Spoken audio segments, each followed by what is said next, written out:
I love showing you big expensive boats on Aquaholic, but I also love showing you guys that it is possible to go boating on a budget, a real budget, and some really good boating. And I'm here today with Pete. And Pete is a really good exponent of that. He's got this down to an absolutely fine art. Hi Pete, how you doing? I'm good, thank you, Nick. Excellent. Now Pete's got this boat you can see behind us. What is it actually, Pete? It's a Mariah okay. 182 Shabba barrel rider. Brilliant. And you keep this in Paynton Harbour, which you can see behind us here. Now we're going to talk to Pete about what it costs him to go boating, because he's really got this nailed in terms of the budget. But I think first of all, if we can have a look around the boat and then maybe have a spin out, you mentioned? Yeah, of course. Fantastic. And then we'll talk about the money. So what year is this boat first of all? It's in 99. 4.3 V6 Mercruiser, and we were really lucky with this one. One owner from new, and he really looked after it. We went down to Cornwall, met him and his family down there, and we really landed on our feet. So it was a great buy. It looks a really nice boat actually, and you mentioned it's a bow rider, and just to explain to people what that means, it means that rather than having a foredeck, you've got seating right up to the front, and that I think really works, I guess, because you've got a family, I believe, haven't you? Yes, we've got 3 young children, so having the space is perfect. If we were going to have a cabin boat, we'd need something 30 foot plus to have enough space to sleep on, so we're never going to use it for that. So it's nice to be able to have a lot of seating in a small boat. Yeah, absolutely. So you can get, I guess, 1, 2, 3, 4, 5, what, 6, 7 people on here or more? It's rated for 8. Right. With children, you can actually squeeze it up to 9 quite easily. There's plenty of space on there. Yeah, absolutely. That's fantastic. Well, should we have a hop on board and perhaps you can show us through? I realise it's a fairly small boat, but it's good to have a look and see exactly what these are all about. I've tried to keep it clean as well. It's looking good. Yeah, that's the thing with being obviously in a harbour environment rather than marine, I guess, isn't it? Yeah, it is hardest to keep the boat clean. It is a dirtier environment, but the trade-off is the boat's in the water. It's not. We have to trailer it in every time, and we haven't got the cost of keeping it on a marina mooring. Yeah, no, absolutely. No, and we'll come to the costs in a bit, because I think that's really interesting. But let's have a look. So right at the front of the boat then, you've got this seating area here and a windscreen that closes over. And I guess you can enclose this with like a canopy or something? Yeah, it's got a full set of covers, or we can have just the bow cover. So if it is a bit colder, then we can completely close this off, close the windscreen, and it makes it a bit warmer in the cockpit area. Brilliant. Generally, you know, we're like most people, we're fair weather boaters, so if the sun's shining, then it's just nice to be out in the open. It just gives us, so this is generally where the kids sit. They sit right at the front, and then shout at me to go faster. Fantastic. As we head on back down the boat then, of course, you've got the helm position over here. It looks like you've got a Simrad plotter on there. Yeah, that was something that I installed.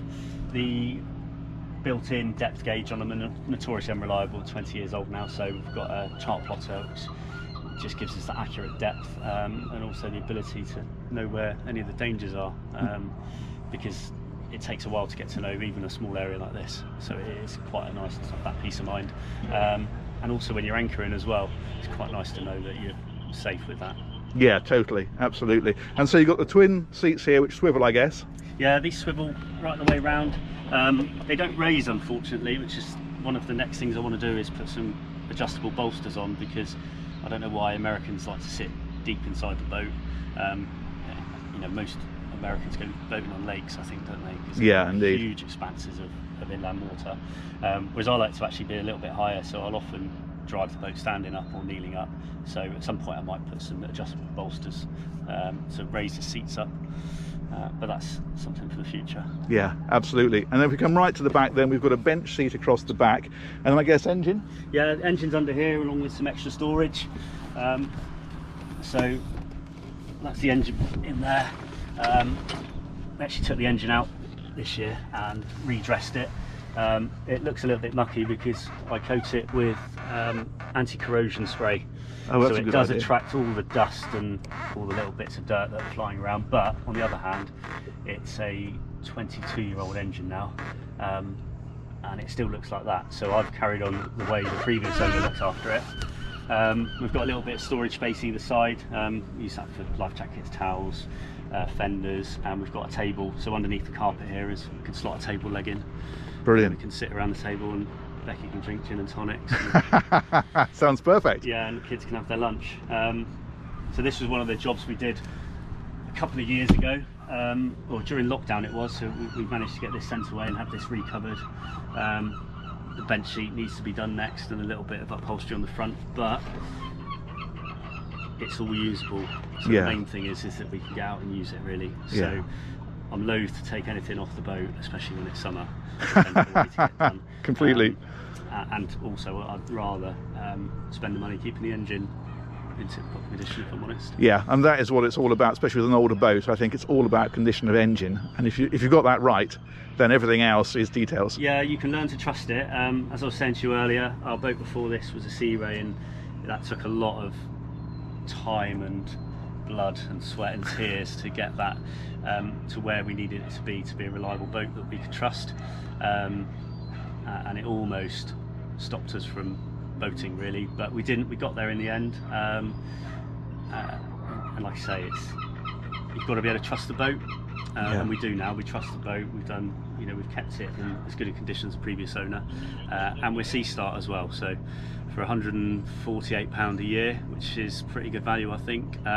If we break down, they'll come out and get us and give us an hour of their time, and if they can't fix it, they'll bring us back. But touch wood, we haven't had to use that yet, and we won't need to, but that's just one of those costs which is a no-brainer for me really.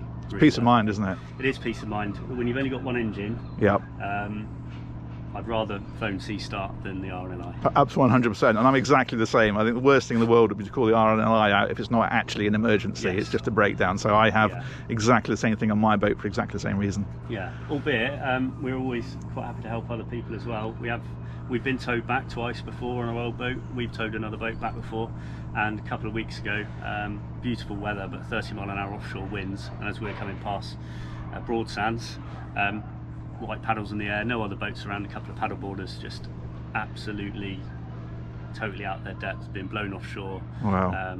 No phone, no life jackets, no wetsuits, no nothing. So we did our good deed for the day there. Yeah. But it just goes to show how easy it can all go wrong. Yeah, totally. No, totally agree. Cool. We should have a whiz out, and then we can show people what this boat is all about, and that would be fantastic. Okay.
Yes, indeed. So those are all the tracks from the last boating exploits. Yeah, absolutely. Yeah, we've done 26.5 hours already this season. Brilliant. And of course, that's engine running. That's not actually time on the boat. Which is obviously probably 10 times that. So we could be out for a whole day, and actually the engine will only be running for 30-40 minutes. Yeah. Trip to Elbury or Cherscombe or Bamberton. Last year we did 80 hours. Really, that's very good. If you're using it, then it's not so expensive. Yes. It doesn't matter how cheap it is. If you don't use the boat, then it's expensive. But the amount of time we have on the boat, it's cheaper than having days out at theme parks or eating out or whatever. We go out, anchor for the day, got barbecue for the front of the boat. Fantastic. Living the life. We are, yeah. We're real Torbay seaside people. We've got a beach out at Preston. We live a few minutes from the sea. Who needs to go anywhere else? Absolutely, 100%.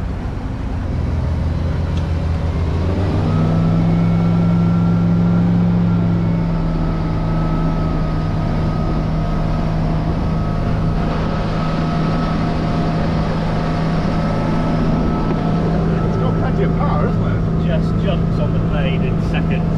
Yeah. Yeah, it's phenomenal. Even with 8 adults on board,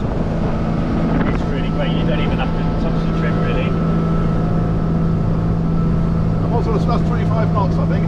25 knots, and It's effortless, isn't it? yeah, I mean there's plenty more in it. Wow. It's a real cracking engine for the boat. We're heading up to 32 knots now, trim out a little bit.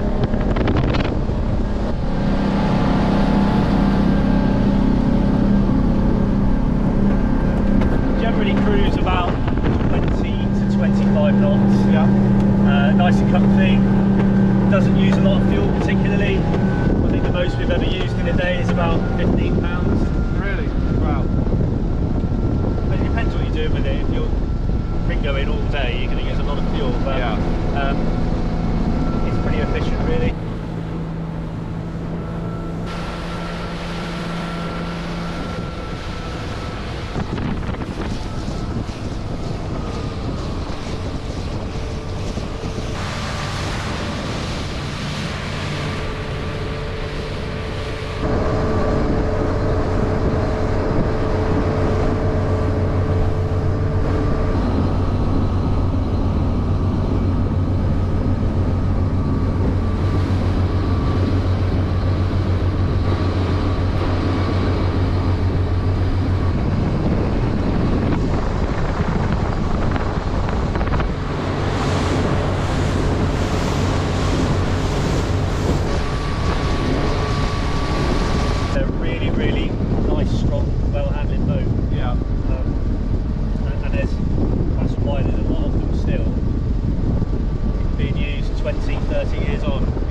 They've got quite a following as well.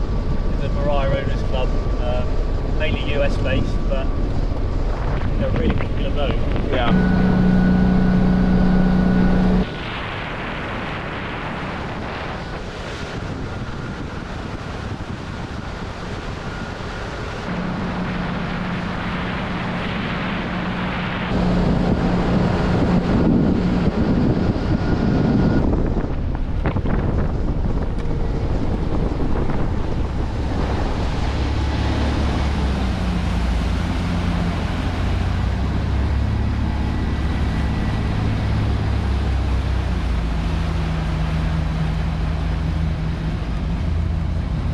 That is actually genuinely impressive. I mean, that's a lot of fun, isn't it?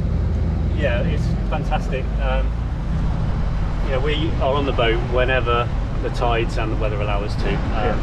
We got up at 4:45 this morning. We've been out. We had a pod of 20 dolphins swimming with the boat, which is incredible. Never seen anything like that. Watched the sunrise, and then put the anchor out over at Holcombe, and we had a barbecue. Brilliant. Absolutely fantastic. And you know, it doesn't matter how much money you've got, actually, you can't go and get memories like that, and yet you can go and do it with actually surprisingly little, if that makes sense. Yeah, absolutely. We make some other sacrifices in order to have a boat, but you know, our children have grown up on boats, so they don't know any different now. You know, we've had a boat since before our youngest was born. We get a really lot of good value out of it. I would say is the important thing. Is, you know, we use it a lot. We do it on a budget, but kind of do it properly as well, if that makes sense. Yeah.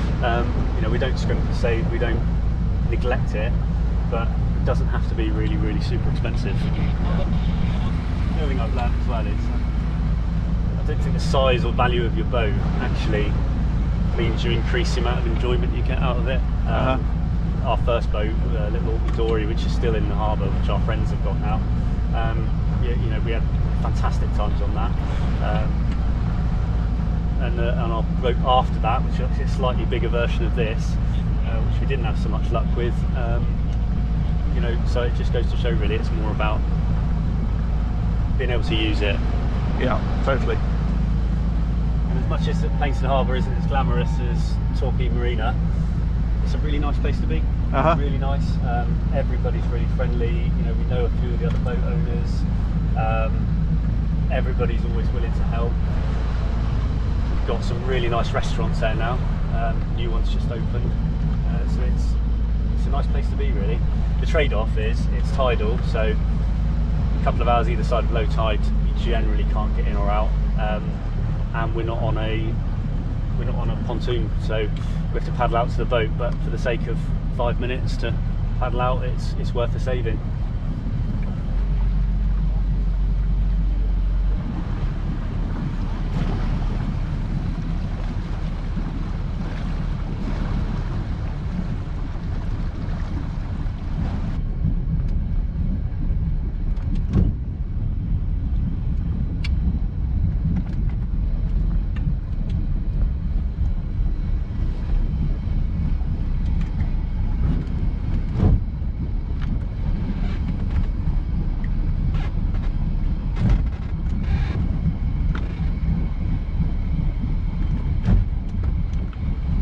beautifully done. Look at that. That's absolutely spot on. Normally doesn't happen like that. There we go. I'll hold her in while I put some lines on. So Pete, there's two things I'm interested in. The first is a bit about your boating history, and then I think we need to move on to the thorny subject of costs, because I think that's really fascinating. So how did you get into boats? I grew up around boats. My uncle built and raced powerboats in the 80s and 90s. Colin Sleet with Romney Marsh Marine. He built Martian powerboats, so I've always been around them in summers and summer holidays. Then they had a succession of bigger boats, including Sunseekers and a couple of Cranchies in Port Solent. So I've always had the bug. I then got my powerboat level 2 licence, and then was lucky enough to race Sapcats for a year. Oh, I remember those. Yeah, you don't see so much of those these days, do you? Not so much, no. It's it can be quite expensive. I was very lucky. I was sponsored to do it by the Marines, so that was good. Right. And then we bought an Orkney Dory. Okay, yeah. Fantastic, which is still over there now, which some friends of ours now own. We bought that, I think, maybe 8 or 9 years ago. Right. And that's when we started to keep a boat in Paignton Harbour. Yeah. And we fell in love with being out on the water and boating. So then we bought the Sea Ray, which is a slightly bigger version of this, a bow rider again, but we bought it without a sea trial from the other side of the country. So when I got there, we found compelled to buy it, really. I think deep down I knew that there might have been some issues with it, but little did we know, really. So we spent a long time, a lot of blood, sweat and tears, and a bit of money, not too much. It was just more the hassle. A couple of breakdowns, a couple of times we were towed back to the harbour by friends, and it could have really spoilt boating for us, really. But we learnt our lesson from that, and that was when we found the Mariah, and we bought it more because of the owner, really. It was the right boat for us. I mean, I've always loved Mariahs, but he was a really nice guy, took us out for the day. We went down to Cornwall to meet him. He'd really looked after it, stack of receipts every year, winterized, serviced in the spring, and just showed the value of going down and having a sea trial. If we'd have had a sea trial on the Sea Ray, we wouldn't have bought it. So yeah, definitely that's the biggest tip I could give someone buying a boat, is really question the owner and take it for a sea trial. Yeah, absolutely. And I think it's really important as well. People sometimes write to me and they say, I'm thinking of buying this boat or that boat, and what do you think? And my reply is always the same: buy the one that's in the best condition, because that's what matters. The way the boat's been looked after, you know, been serviced regularly, that kind of thing. And the engine is king. I think if the engine is right, you can worry about, you know, a bit of upholstery here or a bit of polishing up there, but if the engine is fundamentally sound and good, then you've got a base to work on, and if it's not, well, then you've got problems. Absolutely. And knowing what's been done to the engine, especially with an inboard, because you've got things like bellows, risers, you know, all sorts of things which which are probably beyond most DIYers, but if you know when they've been done, then you can plan for that in the future. Yeah. So we've got another 2 years before our bellows need to be done. However, when we bought the Sea Ray, we had none of that, so straight away we were into getting just basic jobs done, and that was apart from getting the boat running properly. Yeah, absolutely. So actually that brings us on to this one. So how long have you owned this one? Nearly 2 years now. We bought it at the end of the season in 2019, which is generally always a good time to buy a boat. Yeah. And so give me an idea of what you use the boat for. What's a typical day out for you? Typical day out for us will be load the car up with all sorts of picnic things. We'll all jump on the boat, head out for the day. Elbury Cove, Fishcombe Cove. Generally, we've never really strayed out of the bay, partly because having the confidence to do it, and certainly we wouldn't have done it on our last boat, albeit we are planning some trips to Dartmouth and places as far flung as that. Babbacombe over at the Carey Arms is always nice. Yeah, beautiful. Most of the time it'll be a case of going somewhere, finding a nice spot to drop the anchor, and we'll stay there all day. Barbecue on the front of the boat, bit of a picnic. Kids have got their inflatable toys, we've got an inflatable platform, Ruby's got a paddle board, so we can spend a whole day on the boat, only really coming back when we need to for the tides or because it's getting to the evening time, really. Yeah. So we will spend, you know, if we do less than an hour on the engine, we'll have 10-11 hours out on the boat for that, so it's really great. And so how much fuel would you reckon to burn then in that sort of instance? Less than £15, probably less than £10. If we go for a big spin around the boats, you know, the cruise ships, then maybe a little bit more, but it's not expensive. We've probably only spent £60 this year on fuel, I think. That's amazing. And we've had a lot of days out for that. Depends how fast you want to drive it and what you want to use it for. Water skiing and ring going is going to cost a lot more money, but it's not as prohibitive as maybe people think. It's certainly not in the realms of, you know, a 40-foot twin engine boat. No, it's a of course. totally different league. Yeah, and that's the thing I think is really important to understand, is that, you know, you can go into, it's what I keep telling people, you go in at any level and you can still have an enormous amount of fun, for sure. So let's talk about some of the other costs then. So the mooring here, I'm guessing, is a bit less than Torquay Marina. Yeah, it's £600. Right. That's for the full year, and that's your slipway use as well. So, you know, we can get the boat in and out as many times as we want for that. Yeah, it's a fraction of what it would be over at Torquay Marina. Yeah, for sure. With the limitations that it's got, you know, it's tidal and you have to paddle to it, but you know, it's a trade-off, and it makes it affordable. Yeah, and you do get what you pay for, and it's, you know, things are more expensive doesn't mean they're not worth it. It just means you're getting a different facility for a different cost. So, yes. But this is certainly a very economical way of doing it. It is, yeah, and because we're local, we don't need the showers, we don't need the laundry facilities in the marina, we don't need the electric. You know, we're a couple of minutes away from home here, so we don't need any of those things really. Yeah. So it just keeps it really affordable, and it's a lovely, lovely place to be. It's so nice. The people are friendly. It's a piece of cake to park. So yeah, it's really, really works well for us. Brilliant. And so what other costs have we got then? I guess there's engine servicing. Engine servicing. I think the easiest way to look at that is to average it out, and I think if you just average it out over the, you know, some years have been more expensive. Last year was more because we had the manifolds and risers done. I think realistically, if you budgeted for around about £250 a year for servicing, right, depending on who you use and how you do it, yep, it can cost a lot more, and you can do it yourself for a lot less. But I think that's probably a realistic what you would need to spend on it. Of course, you can spend more and upgrade things more often if you wanted to. I think that would probably be a reasonable average. Yeah. And how about insurance? What does insurance cost? £180, that's fully comp. Right. I think we could get it for about £115 for a third party, but yeah, it didn't not really worth seem it, is it? to. No. Against that peace of mind, you do have to have insurance to have a harbour facility. I'm guessing not everybody does, but it's worth it to have that peace of mind. Well, it's really important for people to understand. A lot of people don't. They think, well, they've maybe bought a £2,000 boat or £3,000 boat, they're not too worried. If your boat sinks, you're responsible for that, you know. Yes. And the cost of getting the boat up and out is many, many times that, and it's down to you. So your insurance, it's not just about covering the boat, it's about covering the the sort of the ongoing cost if something bad was to happen, and there's more costs involved. So I think that's pretty important. Absolutely. And when you're, you know, in close confines with other boats, it's quite easy to make a mistake, and if you are to damage somebody's boat or worse, injure somebody, at least if you're properly covered, then you haven't got to worry about that so much. Still try not to hit other people's boats. Of course. And I guess then there's anti-fouling. Do you do that yourself? We have done this year. Our mechanic did it for us for less than £100. Okay. Because we're tidal here and it's quite easy to get the boat in and out, we don't find that we have to anti-foul every year. Oh, okay. And it doesn't live in the water over winter. We can leave it in over winter, but we wouldn't use it, so there wouldn't be any point. So we find that, you know, the jet wash can freshen up the anti-foul, and it can easily last 2 seasons for us. Okay. So then I guess the big question is, what does it cost a year to run the boat, do you reckon? Everything in?